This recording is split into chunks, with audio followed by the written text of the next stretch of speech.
Welcome to the Learning Pines YouTube. We hope this video helps. You need an iPhone with NFC and the app or tag in hand.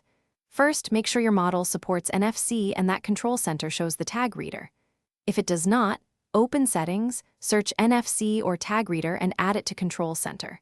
Once done, unlock your phone and hold it near the tag. You'll feel the phone respond. This starts the communication. Make sure notifications are allowed for the app that will handle the tag so the action completes. Once your phone is near the tag, position the upper back area directly above it because that's where the NFC antenna lives. You should see a prompt or hear a subtle vibration.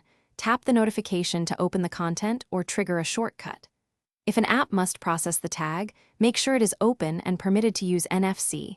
Background reads can be limited. If the tag holds a URL, the browser opens. If it holds a contact or automation, the appropriate app presents options. Finish by confirming the intended action completed.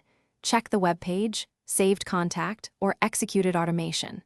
If nothing happens, try again holding the phone closer, remove any metal or thick case, and make sure the tag isn't damaged.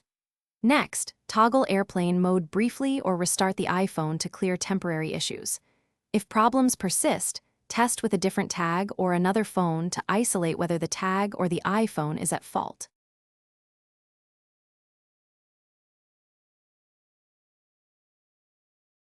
Thanks for watching. Consider subscribing if we helped you.